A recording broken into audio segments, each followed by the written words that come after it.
Ever felt like your life was going just fine until you saw someone else's? Maybe it was while you were folding laundry, still wearing yesterday's socks, and you opened Instagram only to find your old classmate vacationing in Italy. Suddenly, your good enough day feels a little gray. It happens fast, doesn't it? One scroll, and your contentment starts slipping through your fingers like sand. We've all peeked over the fence and thought someone else's life looked better, shinier, easier, more exciting. But what if what we're envying isn't even real? What if the picture-perfect life we're longing for is just a highlight reel, not the full movie? What if in chasing someone else's green grass, we're missing the beauty blooming right under our own feet? Let's talk about it. Because envy might feel harmless, but left unchecked, it quietly poisons joy. Galatians 6:4 says, "Each one should test their actions. Then they can take pride in themselves alone, without comparing themselves to someone else." It's a quiet verse, easy to overlook, but it holds so much wisdom for the world we live in today. Test your actions. That's Paul's way of saying, run your race, mind your lane.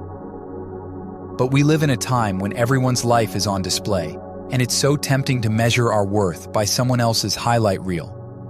You scroll through pictures of milestones, moments, and celebrations, and suddenly, your own life starts to feel like it's moving in slow motion. But the verse doesn't stop there. It reminds us that there's something holy about taking joy in your work, your journey, your obedience. It's not about outshining someone else. It's about knowing you've stayed true to what God's asked you to do. Think of it like this. God writes blueprints for every soul. Handcrafted, handwritten plans. But we spend so much time peeking at someone else's blueprint, we forget how personal ours is. We start copying rooms that don't belong in our house, trying on callings that don't fit, building lives that were never meant for us. And slowly, joy begins to leak out. The truth is, joy isn't found in comparison. It's rooted in contentment. It grows in the soil of obedience. It flourishes when we stop striving to be someone else and begin stewarding the life we've been given. So, before we scroll past this verse, let it read to us. Test your actions, celebrate your own story. Because what God is doing in you is more than enough. Comparison rarely shows up with a warning label. It doesn't barge in loud and proud. It slips in quietly, like a draft through a crack in the window. You don't even notice it at first. Just a thought here, a feeling there, a slow shift in the way you see your life. You were fine, really, until your friend announced her promotion again, until you saw that couple on vacation again, until you overheard someone your age talking about buying a house while you're still figuring out how to cover rent. And suddenly, your once peaceful day feels like it's missing something. I remember a story someone told me, not dramatic, not tragic, just honest. She said, "I used to feel grateful for my job until my sister started her business. I love my apartment, but then my best friend bought a house. I know I'm blessed, but it never feels like enough anymore." She laughed when she said it, but the ache underneath was real. That's how comparison works. It whispers, "You should be further along by now." It tricks you into thinking you're behind in a race God never asked you to run. Mark Twain put it bluntly, "Comparison is the death of joy." And he was right, because it doesn't just make you feel bad, it strangles gratitude. It chokes the celebration out of your progress. It blinds you to the blessings right in front of you. And it can happen anywhere. It shows up in the Instagram scroll. Subtle, sneaky. It sneaks into family dinners, where one cousin shares news that makes you shrink into silence. It creeps in at church, when someone else gets the opportunity or shares the testimony you prayed for. It hides in birthday cards, baby showers, and wedding receptions. It even tiptoes into your prayers, turning praise into quiet complaints. And before you know it, joy starts leaking out of your life like air from a tire. We think comparison is harmless because we don't always call it jealousy. We say things like, "I'm happy for them, I really am. I just wish that were me." We nod and smile, we clap. But something in us sinks. And if we're not careful, that sinking becomes bitterness. Not loud, angry bitterness, but soft, sad bitterness that lives behind polite eyes. And this isn't new. The Bible has seen this before. Cain and Abel, 2 brothers, 2 offerings. God accepted one, not the other.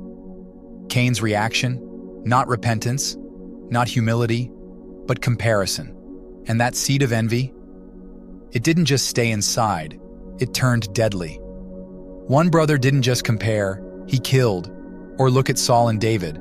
Saul was king, tall, strong, chosen. But when David's victories started stacking up and the women began to sing, Saul has slain his thousands, but David his tens of thousands. That was it. Saul unraveled. He couldn't enjoy his crown because he was too busy watching someone else's rising star. Comparison turned kings into madmen, brothers into murderers. And in our day, it turns content people into anxious, frustrated, discontent souls, staring at someone else's grass, wondering why theirs isn't as green. But here's the part we often miss. Maybe you're not jealous, just tired, just discouraged, just worn down from trying so hard and still feeling behind. You're not angry at others, you're disappointed in yourself. And still, that's where the enemy loves to whisper. He doesn't need you to rage, he just needs you to doubt. Doubt your value, doubt your timeline, doubt that God sees you, hears you, remembers you. But what if the thing you're comparing your life to isn't even real? What if you're envying someone's edited feed, not their full reality, their polished photo, not their silent battles? What if the smile in their picture hides a storm you don't see? We often compare our behind the scenes to someone else's highlight reel, their mountaintop experience to our valley season, their answered prayer to our ongoing waiting, their public celebration to our private pain.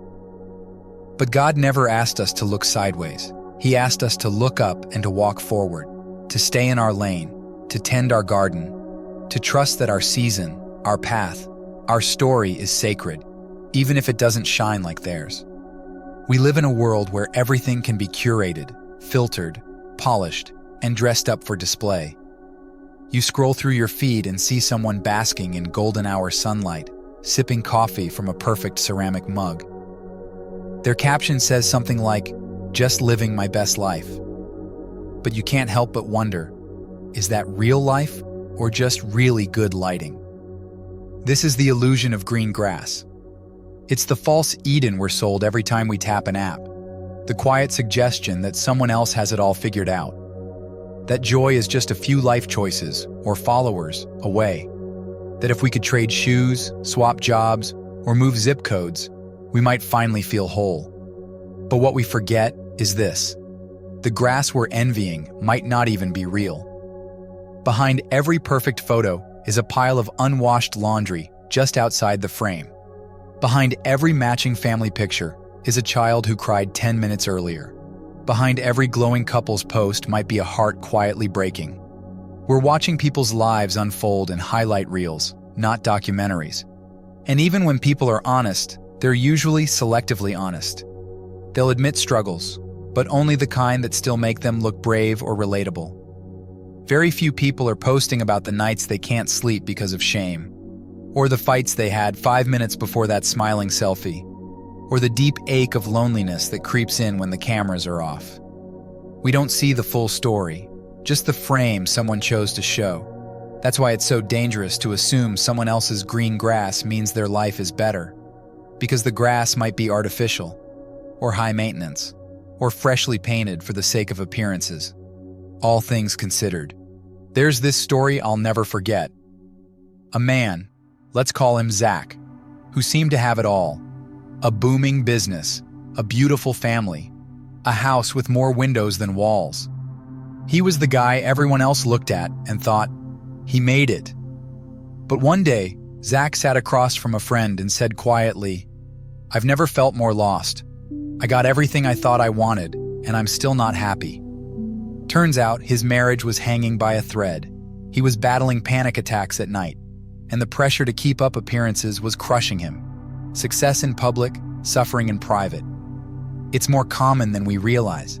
That's why Paul's words in Galatians 6:4 are like a gentle, holy interruption. Each one should test their actions. Then they can take pride in themselves alone, without comparing themselves to someone else.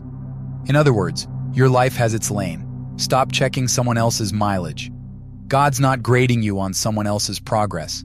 He's not asking you to recreate their story. He's inviting you to live yours with open hands, honest faith, and steady obedience.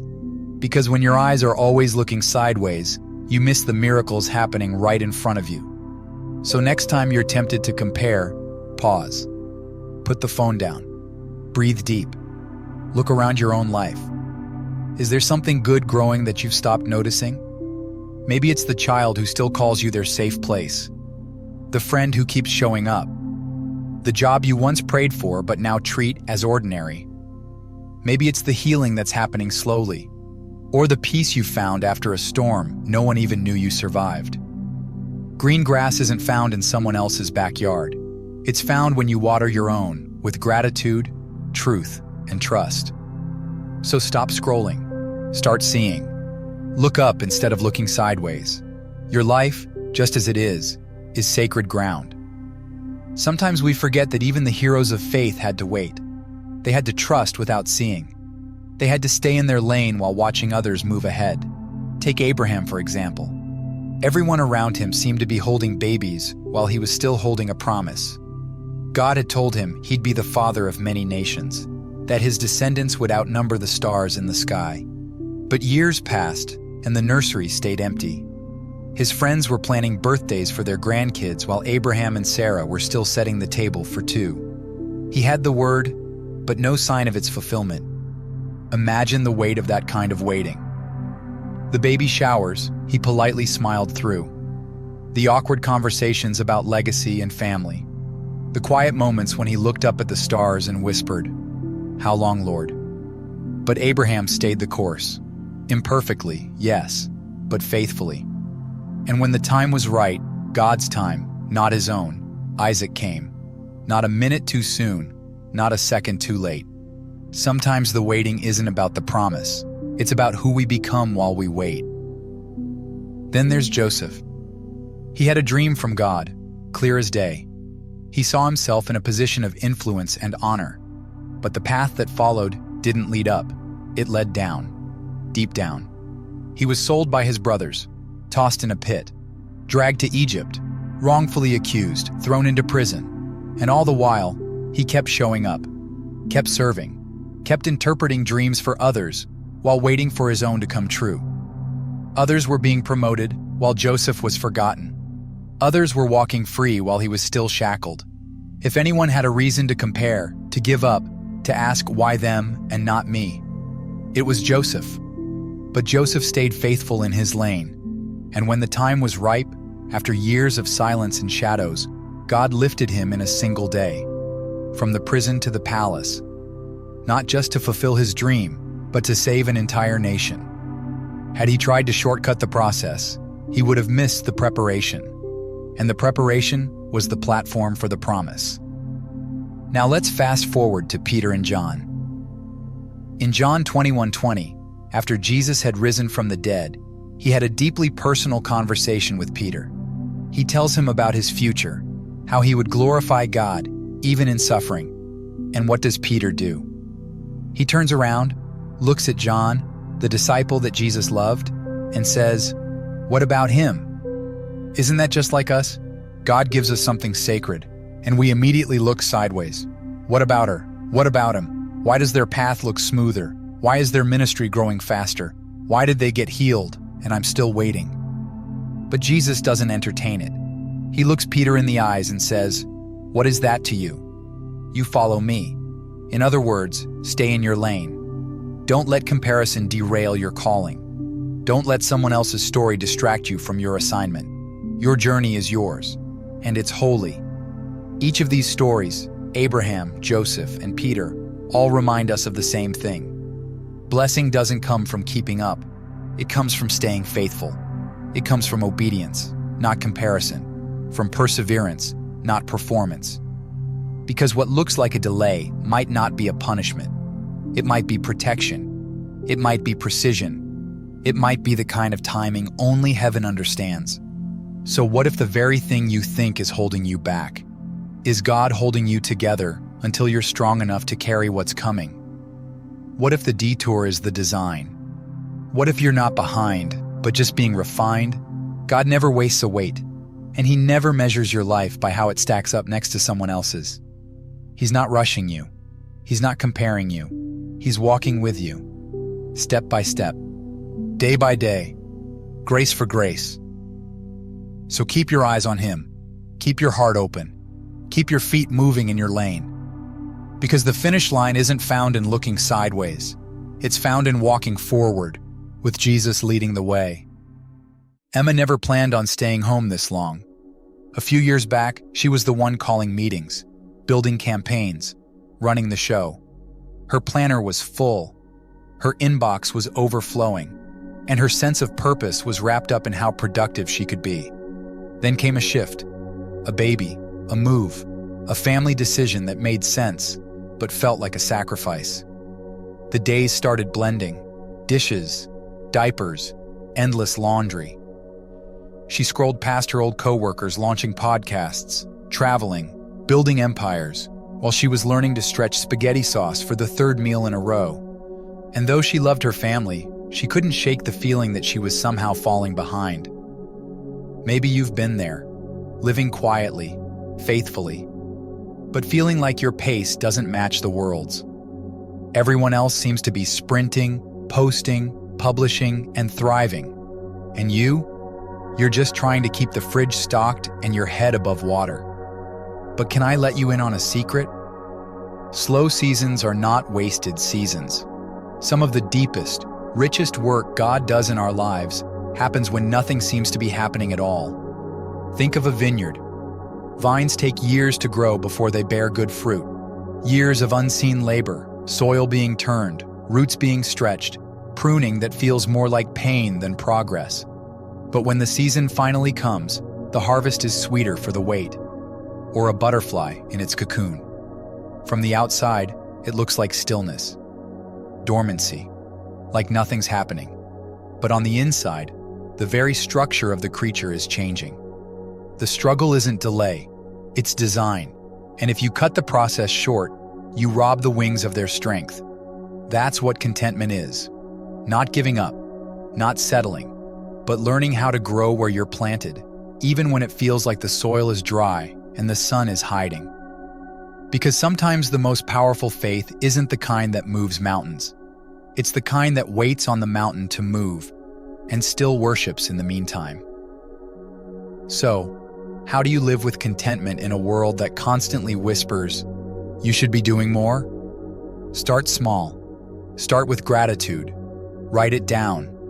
Say it out loud. Count the blessings, not the burdens. When your eyes are full of what you do have, your heart has less space to ache over what you don't. Pray for the people you envy. I know it sounds strange, but something softens in us when we celebrate others instead of competing with them. You might even find yourself seeing them not as rivals, but as reminders of what God can do. And take a break from the scroll. Social media is a beautiful tool, but it's a terrible mirror. It rarely shows the whole story. It's all filters and highlights and angles. And the more you feed on it, the more you'll feel like your ordinary life isn't enough. But the truth is, the grass isn't greener over there. It's just filtered. And while you're eyeing someone else's path, you might be overlooking the holy ground beneath your own feet. So if you're in a season that feels small, slow, or hidden, don't despise it. Don't rush it. Don't assume God's forgotten you. He's building something in you. Strength you'll need later. Patience that will bear fruit. Perspective that only comes from the still places. Your life isn't on pause. It's being prepared. And when the season shifts, and it will, you'll carry something stronger than applause or a platform. You'll carry depth, peace, and a joy that comparison can't touch. So breathe deep. Water your roots. Tend your soil. God's not in a hurry.